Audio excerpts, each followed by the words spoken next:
Hello, everyone, and welcome to episode 3 of Cyclonic Rift. Coming at you live from the frozen tundra of Canada. Jon's still not speaking, mainly because his lips are frostbitten.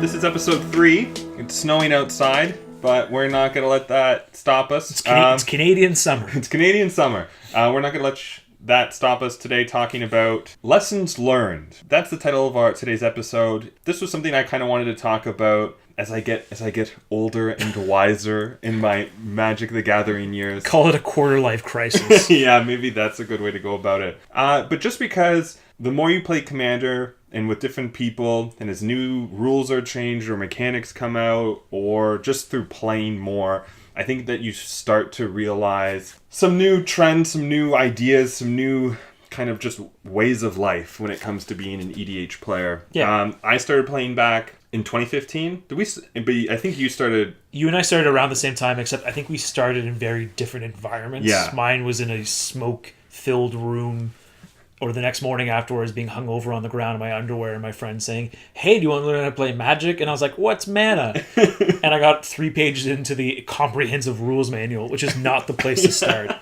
And then I played a white deck on a table, and then it went from there. And I think you were... So I started playing Magic. I started playing Standard. Yeah. Around Theros and Cons.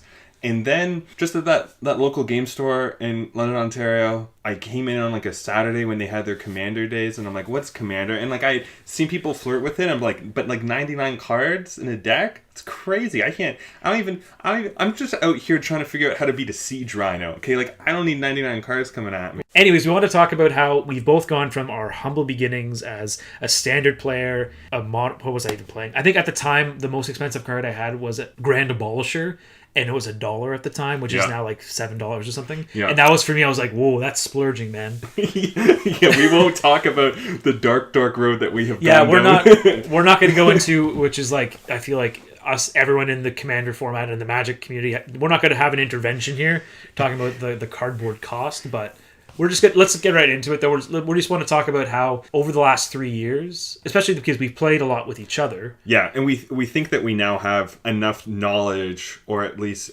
ask thoughtful questions. Clearly, we think that we know something to be here talking about it in the Cyclonic Rift Podcast. But we wanted to share some of the big noticeable things that we have learned recently, but I think have been kind of manifesting for a little while. So we have 3 categories that we want to talk about in lessons that we've learned in each of them. So we want to talk about lessons that we've learned in deck building, piloting and play styles, and then just general lessons that we've learned overall about being Commander players and the game of Commander. There's like a lot of... We only picked one for each category, so Matt and I are only going to get into one topic each, and there's probably a lot more that we could talk about. Future episodes. Yeah. There you go. Also, most importantly for this episode, please let us know in the comments, because we've gotten some good feedback so far, but especially for this episode, let us know how you've changed. Like, we don't need to know about like where you've moved or how your career is progressing. But hey, where you've moved and how your career has progressed can also influence like changes changing play groups. Maybe you were like me and you had a bad experience, and then you just decided to build like a tier 1 competitive deck because PTSD. Anyways, first section though, let's just get right into it. So deck building. So I'm going to go first here. Sure. So one of the things that I've noticed in deck building that I have changed a lot in is spell sequencing and mana curve. I think when any Commander player first starts out, the idea that you can have big flashy plays and where games can go to turn 8, 10, 12, 15, 18, that there's going to be some justification somewhere that you'll be able to get to play ridiculously overcosted things, or not even ridiculously overcosted things, but do things that require like an immense amount of resources. Yes. And we kind of have hinted about this before in like the resurgence of really powerful lands, and also then the resurgence of like the importance of land or resource denial, that you're not always going to be afforded this luxury. And I think over time you see that, at least for me, being able to do more than one thing in a turn often feels more impactful than making one big play. Yeah, it's also very empowering. Because if you think about those, it sounds silly, but it's one of those things where you do it and when you pass the turn, when you're done, you're like that. Like you said, it's very impactful. But it could also just especially if you're just knocking someone out of the game, you have that big combat turn, or you just going back to one of the topics in here, you sequence in a way that you knew was the correct way to do it. Yeah, and I think especially for you, I remember very early on we talked about it in our Shuyan episode. For you, it was like you love now, and you always loved it. I think is sequencing with a deck that relies on that. Like the most streamlined way of spell sequencing, to go back to an economical way of doing it, and doing it in a way that sort of it's like breaking down, and I used the word before, but a puzzle for it. Yeah, and I also love decks that have a puzzle-like quality, and I think the big one that I've made lately is a Maga deck. Yeah, Trader of Mortals or Trader to Mortals, which is a mono black commander, but I built it in a way where I like getting a lot of mana, or there's a lot of resources at your disposal, but instead of playing like one big flashy demon, I like to be able to do a lot of things, to sack and to reanimate creatures, to be able to play a removal spell to get that annoying enchantment out of the way, because Scour from the Existence is the only thing I have. The running joke in our play group is Scour from Existence. Hey, mono black has woes, and we gotta run with them. If only I had 7 mana. So... And I think one of the examples, and I often feel more and more guilty, and it just happens that more and more of these cards get cut for me, and I want to single on like a particular example of cards that have come out recently. And so I want to talk about Spell Swindle and Insidious Will. I'm not really going to read them out, but Spell Swindle is a 3 and a blue instant. You counter a target spell, and you get to make treasure tokens equal to the CMC of that spell you've countered. And Insidious Will is 2 and a blue for an instant. You can counter a spell, you can copy a spell, or you can change the targets of a spell. It is one of those modular ones that they've printed lately that, as someone who's doesn't identify as a blue player, I often still find myself putting that into a lot of decks, because almost like having a fork in hand. Yeah, it's just a straight up counter spell that you have that flexibility. While the flexibility is great, so Spell Swindle and Insidious Will, so basically a 5 mana counter spell and a 4 mana, often something that's going to be at least reliably a counter spell compared to counter spell. For me, I feel like sometimes doing these flashier things that take more mana are things that I don't want to, I feel like they're almost traps in a way. Like, I don't want to keep up 5 mana for a Spell Swindle.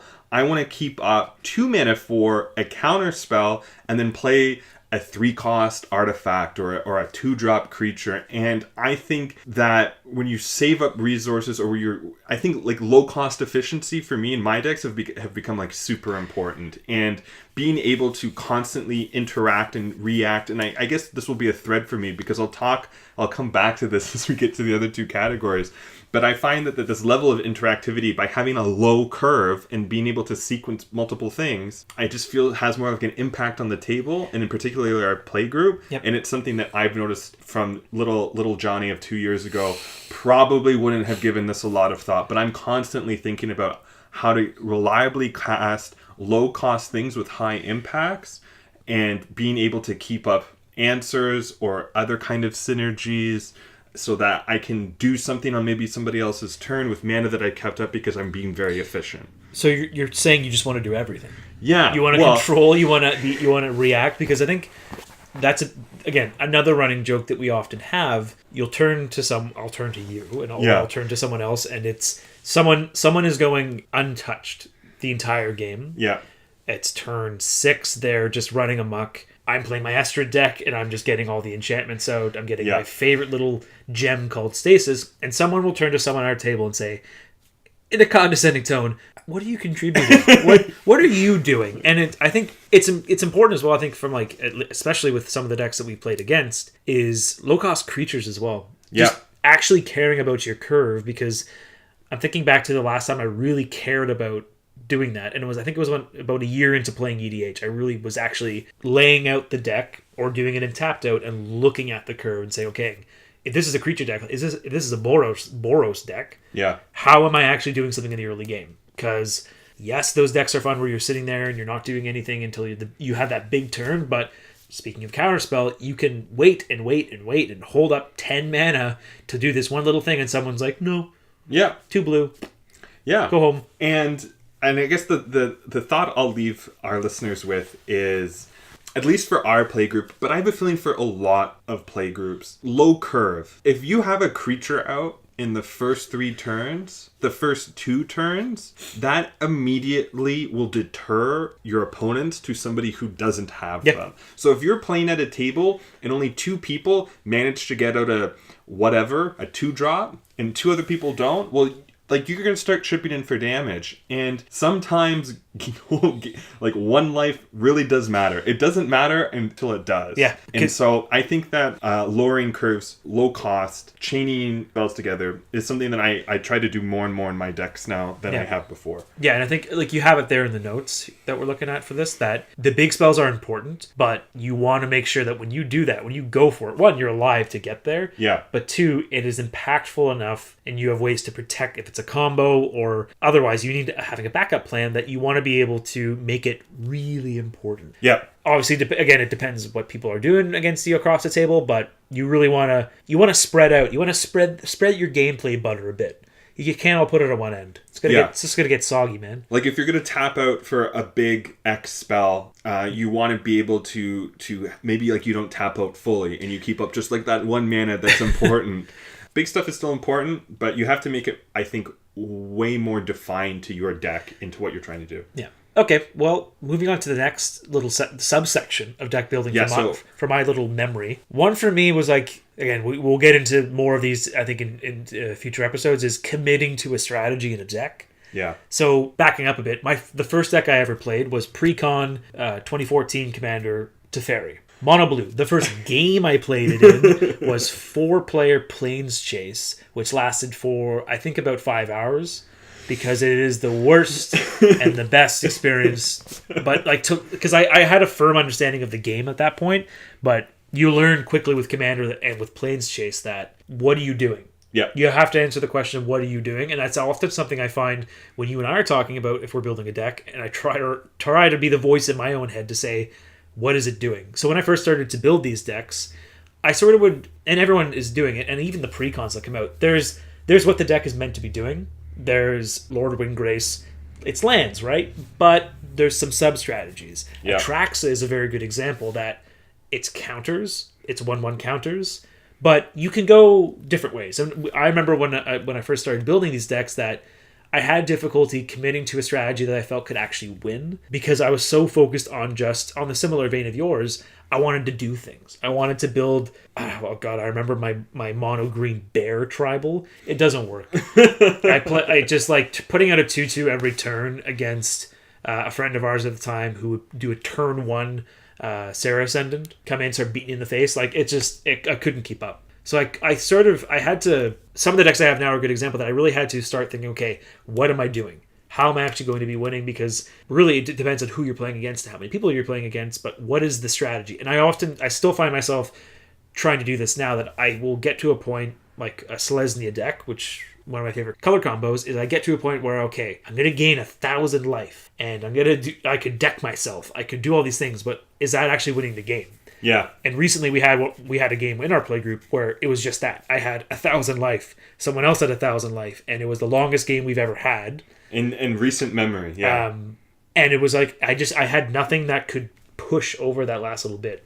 So an example of a deck I just wanted to talk about briefly, and I'm going to break it down in another episode because it's one of my favorite ones that has stuck around, but also evolved through this thought process, is SRAM. SRAM is the 1/1 dwarf advisor. He's an advisor? He's an advisor. So cool. From Kaladesh. Yeah, and whenever you cast an aura, an equipment, or a vehicle spell, draw a card. Yes. So, but we usually only care about that aura or equipment. Yeah, it's not really a Fast and Furious deck. It's more of a let's go Power Rangers. Let's go, Voltron? Mighty Morphin. Yeah. Again, I'm going to go into it in another episode, but high level wise, like when this first deck first started, I fell through the perils of building mono white and Commander, and I was like, okay, Voltron can only get me so far. Yeah. I wanted to break it up into a little bit other categories, and so there was a large token sub theme.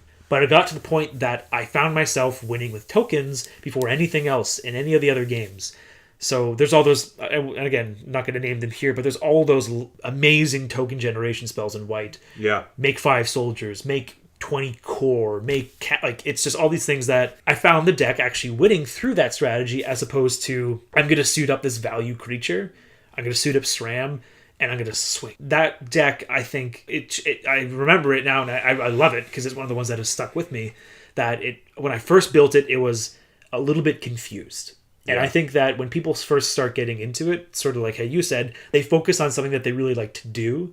And for me, it was like, well, I didn't know how I wanted to win in a very clear way. Yeah. Because I knew I was going to draw cards. That was the one thing about the deck. I was going to draw cards, but I was also in the quote-unquote weakest color in our format.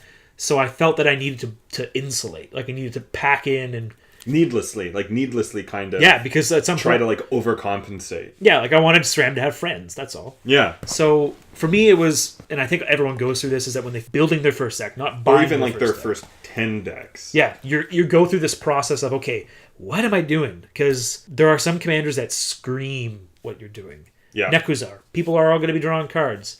There's all these, the high level strategy or themes, Super Friends, otherwise, that you're doing certain things and you know how you're going to win. I think Marin is like probably like the most telegraphed. Yeah, you know what I'm doing. Basically, is all about bringing back creatures from your graveyard. Yeah, and it was also printed with that lovely interactable mechanic of experience counters. And so she's like in a perfect example of when somebody pulls out Marin, it's like, I kind of have a really good idea of what you're going to be doing. But like SRAM, even in all of these different categories, they still can have so much personal input on what specific cards you're going to use, right? Yeah, and I think we're going to be talking about him next episode, so I'll break it down there, because I love the deck, because I'm always torn with like, mono white can only flex so far depending on in your play group, and the I've committed to a strategy now.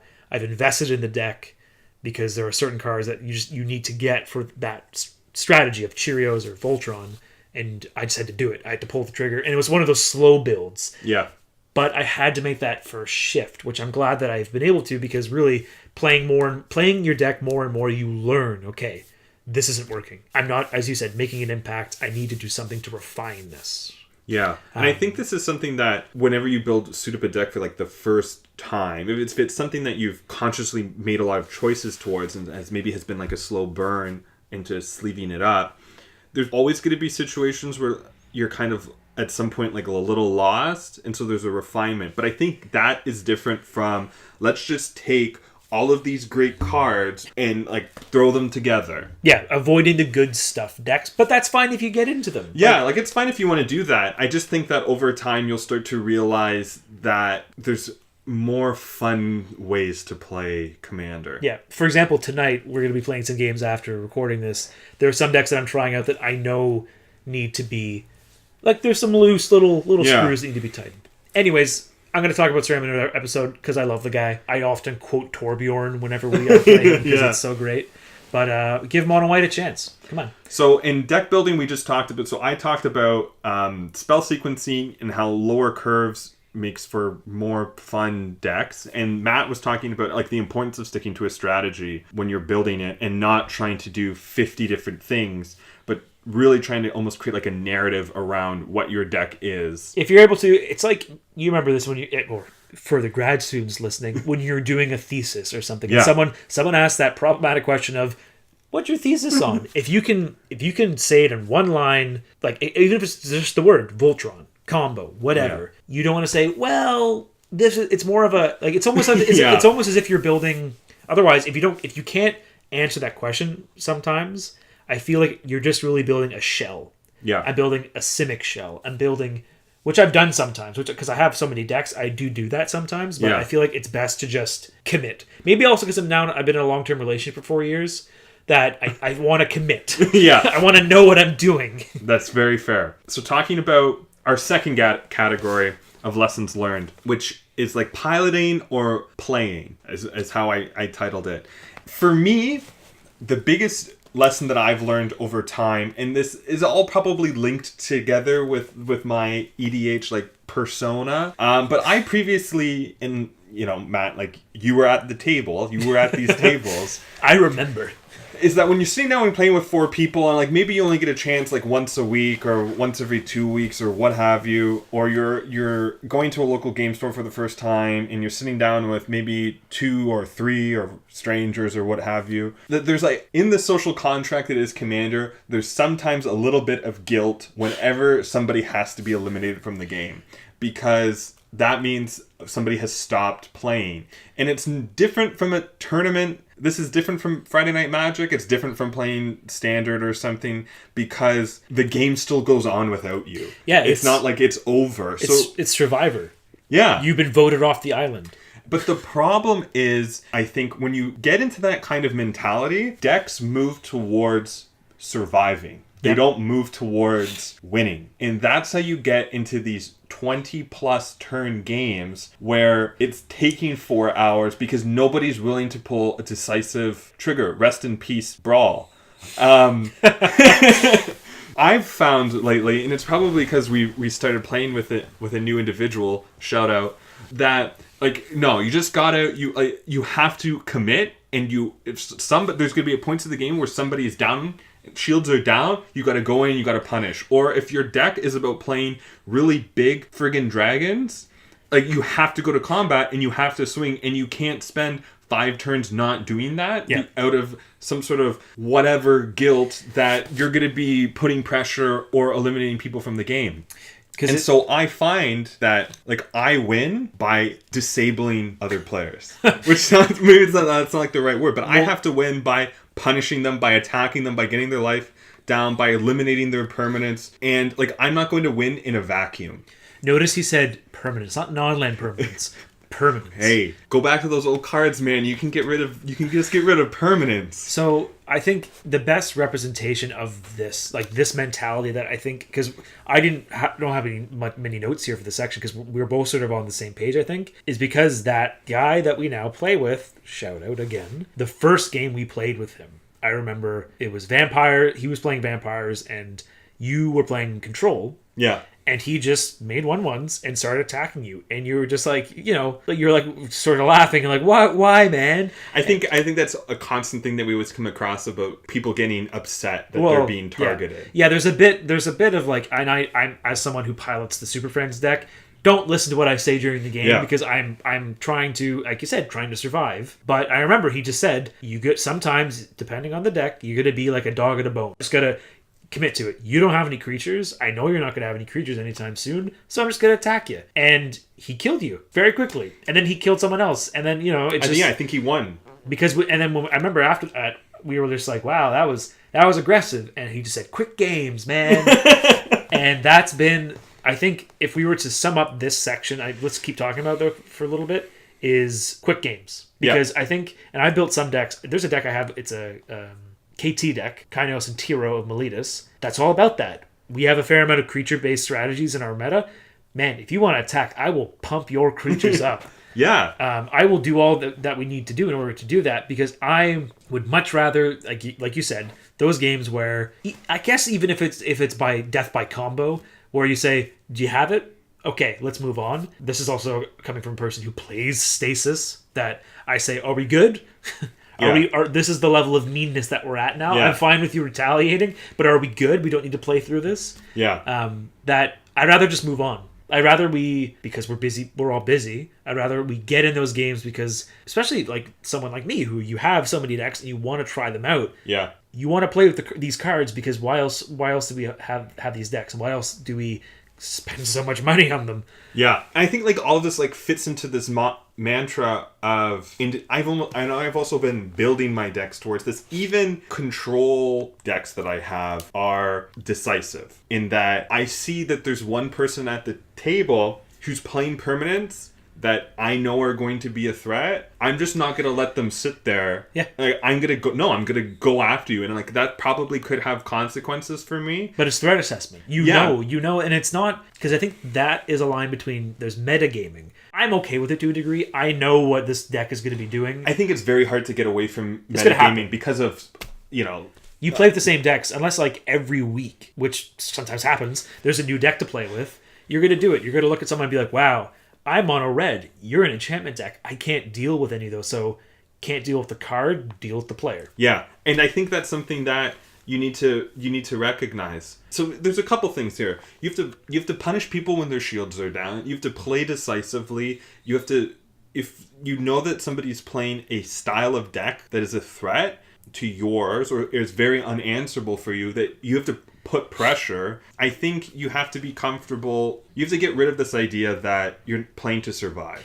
I think you're playing to win. And I think Commander games will be more fun and more, I think the word that people use is swingy, back and forth, epic. There's like more of a story when people are playing to win and they're not just playing to kind of durdle around and do these really cool things. And then on turn 22, they find their tooth and nail and Craterhoof and Avenger or whatever kind of big final huzzah that they need to do. But like if you play games more decisively the whole time, then you're gonna have more fun. I think, at least for us, it's a more fun style of play. Yeah. And I touch us on our first category, which is deck building. Like I've been building to have decks that can apply more pressure. See, I thought you were going to say that have more fun, and I was going to ask, for who, John? Okay. Whom does the fun arrive for? I have fun. I mean... He has fun. You can't... If counterspell's, 50 cents and it's 2 mana, I mean, anybody can get it. If you get mad at my counterspell, well, hey...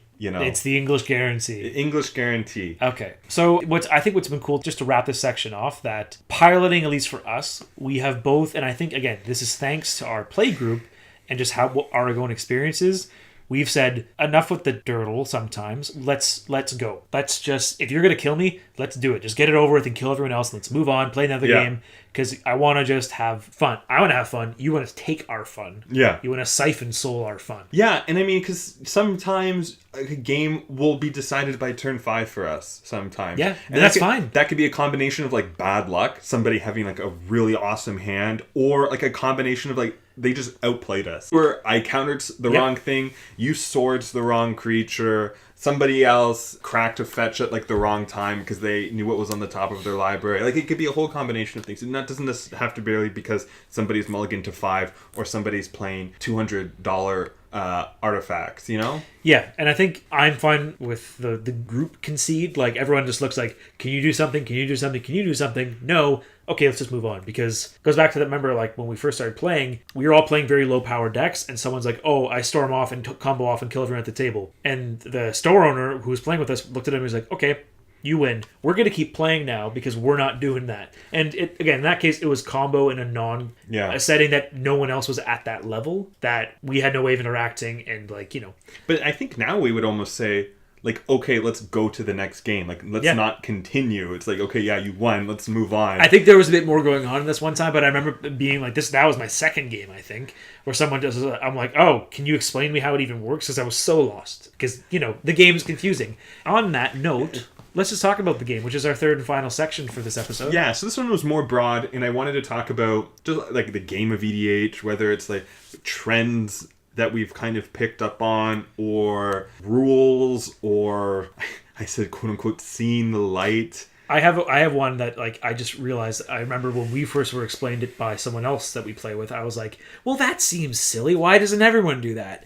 And it's trample and death touch. Oh, yeah. Because so death touch is if a creature deals combat damage to another creature, it dies. It's lethal. It's lethal. When you assign the combat damage, it's lethal. It can just be one. And then trample is, I think everybody has a good Trample idea. is any of the combat damage that is not blocked by a blocker based upon the power and toughness math. The rest tramples through. Tramples through to the player or planeswalker. Yeah. So the scenario we had, and it makes sense because it's put together, is I had a god. He had not a god. I was trying to block one of his creatures, and what pretty much happened is he said, oh, I'm going to assign 1 point of lethal damage to the creature, and the rest goes through and kills you. And I was like, that doesn't seem right. And it was right. And I think... Because so even if you have an indestructible creature that survives, that has greater toughness than like the opposing let's say power. 900 tough, you assign the 1 and it's technically lethal because it's death touch, and then the rest goes through. And I remember when we learned that, and it makes sense now to think about it as well, is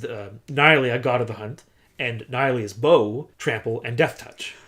I think there's a reason why there hasn't been... I don't know if there's ever been a creature that has been ever created that has Death Touch and Trample because of this. But our format allows for this interaction probably more than any other format. Well, also, it matters more because you think about those turns where... And again, it does happen elsewhere, but those turns where you're doing an arithmetic lesson. You're breaking it down. You're figuring out how am I going to survive this. And you just don't... I remember because the first time this happened, neither of us factored it in. And I just died. I was like, oh. I think we both. Yeah, and I remember it happening. Or I almost was wiped and you got wiped or something. And we were just like, wow, I just want to put that in every deck. Because it's one of those interactions that I think from a mechanical standpoint, it's a bit... Like, it does make sense. Then again, why don't Eldrazi Titans have reach? You never know. Let's not talk about that. But it's one of these things that I think that from a strategy and mechanics perspective, especially for those who play creature decks, we're like, oh, I'm literally just going to put Nyla and her Boa in my green decks more often. Yeah, it's really, really good. It's a good reason why Boa of Nyla is a good card to pick up, because it gives all of your attacking creatures Death Touch. And it does more. But like even from that point alone, it's a green artifact in green with lots of creatures with Trample. Like, you're going to be punishing people who can block. Yeah.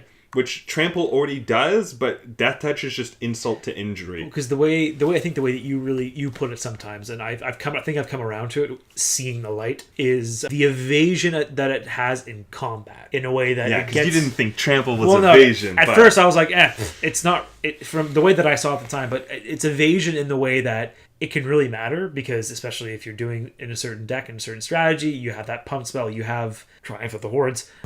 it can end the game, especially because someone always asks, "Oh, does it have Trample?"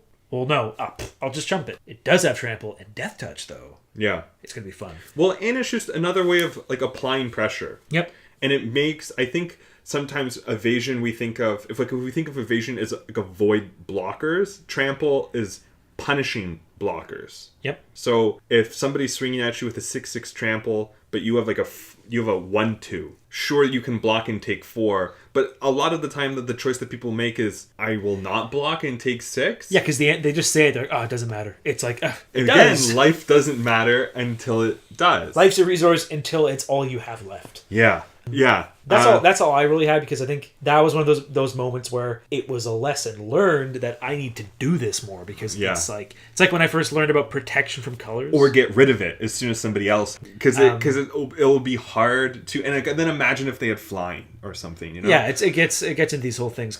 Anyways, let's start going through some of your cards, because I think the first one is a very good. Yeah, so my thing about what thing I've learned a lot, and this is something that I'm constantly having to reevaluate, and I wanted to just use it as what I kind of titled this is Adapt or Die.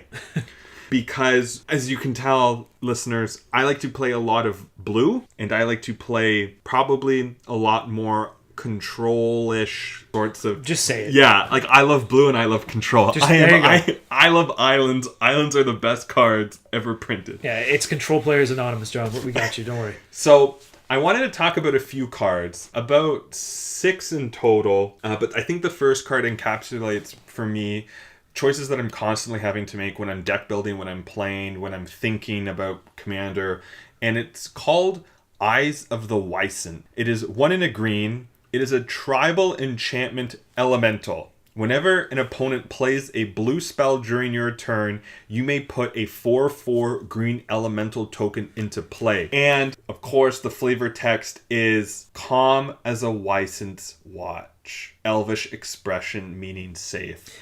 It has everything going for it. And from Lorwyn as well. So it's great. It's a total complete package. I have a Horde of Notions elemental tribal deck, and so this is a card that often comes up, whether you're looking through EDH Rec or on forums or what have you, or if you're searching through Gatherer or Scryfall. This comes up and you're like, oh, this is great. I get to put a 4/4 elemental into play. It's a 2-cost enchantment, and like everybody plays counter spells, right? Well, yeah, okay. So at least in our play group now, and I probably think for most of my time playing Commander, the reliability of somebody playing counter spells constantly enough, or me playing against a control player constantly enough, doesn't justify its place. And particularly now, like sometimes I sit down to play, and I'm the only person playing blue. Yep. And I'm playing blue in a 5-color elemental deck. Where you still run counterspells. Where I still run counterspells. So, like, this is a card that I would love to play, but I'm never going to. And I have to constantly adapt to my local meta. And so I have to be comfortable with the fact that never going to play this. Yeah. And so that's an example in a deck building aspect. There's another grouping of cards that I want to run through briefly about something that I think has become more known to me. And that is the difference between removal spells in black that destroy non-black creatures and other removal. And so a lot of the good removal, so we have Shriekmaw, which is an elemental, which you can evoke for 1 and a black, and it destroys target non-black, non-artifact creature. Then you have Executioner's Capsule, which is played a lot in artifact decks because it's a 1 black artifact that you pay 1 and a black for, and you sacrifice it and you destroy target non-black creature. And then you have Reckless Spite, which is 1 and a black instant, destroy 2 target non-black creatures, you lose 5 life. And then you have Malicious Affliction, which is black, destroy target non-black creature, and then if you get a morbid trigger, you get to copy the spell. So Executioner's Capsule, Malicious Affliction, Shriekmaw, Reckless Spite, there's probably more. Like, these are all great examples of black removal that I can't play. No, because it's just, there are the times where it like the one kill spell you have against that one creature that is killing you, you're like, oh shit, I can't. And the reason why I can't play them is because probably 75% of the time, if not more, one player at our table will have black. In some form or another, it'll either be their commander, like it'll be in their commander, and their commander is going to kill you, as opposed to simply just being in the color identity for them. Or it's a Grave Titan, you're dead. So, like... And so I can't, like, I don't think I'll ever be able to play these. Maybe in certain contexts I'll get away with it. But, like, these aren't black removal staples. No, they're spot removal that have homes. And specific things. But, like, they will never be able to use across the board. But what's interesting is that in some of their play groups, they'll be, like, legendary. Yep. There's that one guy who always has Go for the Throat. There's always that one guy who has any other, like, I don't know, Fatal Push. Yeah. That, not color specific, but black removal tends to be, well, you must have it in hand. It's the black version of, like, Cyclonic Rift. Yeah. It is like, do you have it? Do you have something? Or are you dead? And, I mean, what I have to do now is I have to go back through, because I don't think I've cut all of these 3 cards or these 4 cards.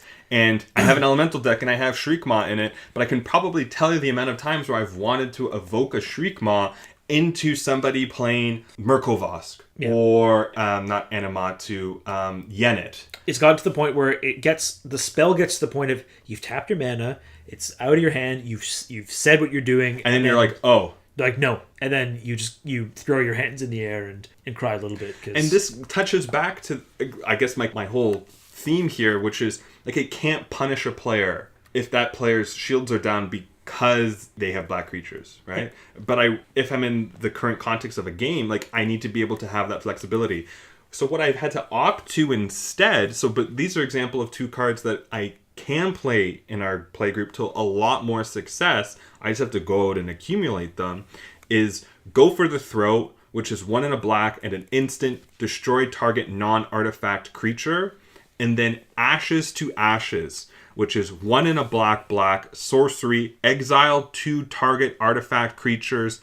Ashes to Ashes deals 5 damage to you. So these are almost like mirror versions of some of the cards I just talked about. Go for the Throat is a lot like Malicious Affliction, and Ashes to Ashes is a lot like Reckless Spite. But the big difference is then that first category is non-black creatures, and then the second category is non-artifact. And what I've had to learn over the years is that, like, I really have to be responsive to our meta, and I have to be confident in saying, yeah, I know some of these non-black removal spells, like look pretty cool or they're cheap or whatever. Well, they cost 2 mana for a lot of these. 1 mana, 3 mana. But like instant speed as well. Cheap in price. Yes, they're accessible and they're instant speed. Because Ashes to Ashes, someone would look like it's that mentality of, oh, I'm doing this at sorcery speed. Feels bad. But for example, that's a very good example. You're exiling. Yeah, but it's a bit of a trade-off. And Reckless Spite will just sit in my hand. Yeah, it's a dead card. So I have to be able to adapt or die. Just play 2-color removal, John. So yeah, just play Vindicate. Yeah, I mean, like sometimes that's possible. So at least for me, so one thing that I've had to do is that I've had to all of those effects about people countering on your turn. I've always had to disregard. And so one thing lately is I need to have removal that doesn't care about color or at least particularly non-black creatures because just doesn't work for our meta, and there'll be dead cards and wasted space. Yeah, the one that I've gotten more into is mass and sometimes targeted, but mainly mass artifact removal. Yeah. Because the amount of goddamn signets and fast mana rocks, get those out of here, man. Yeah. Shatter Spree, Vandal Blast, cards like this effect. There's the recent one from Kaladesh or Amonkhet that I can't think of. You pay red and X and you destroy X target artifacts. Yeah. Like, oh, get it hitting up to like 6 signets in a mono red deck. Oh, feels so good. It's beautiful. Yeah. I think those were our 3 categories. Deck building, piloting, and playing, and then like the game of EDH itself. If there's stuff that we've missed out, or if you have thoughts about some of the categories that we've talked about, we'd love to hear it. You know how to reach out to us, or at least we'll include mediums for you to reach out to us on. Yep, you can find us. Usually, we'll make sure this post gets at least to some of the subreddits. You can find us mainly on YouTube, or you'll find an accompanying video that will break down some of the cards that we've mentioned. We're now on SoundCloud. We're also on Google Play, so you can subscribe to us there. Look how big shot we are already. Yeah. And a couple other of your podcast listening applications that we're looking into. Follow us on Twitter as well, Cyclonic Rift Podcast. You can send any of your feedback there. And again, feedback's always welcome because right now this is a learning curve for us. And I don't know, like the thing that we barely talked about was that blue spell. I mentioned it, but So Matt, you know what the other lesson I've learned is? Keep up 7 mana. You don't always have to overload Cyclonic Rift. We'll leave it at that. Get out.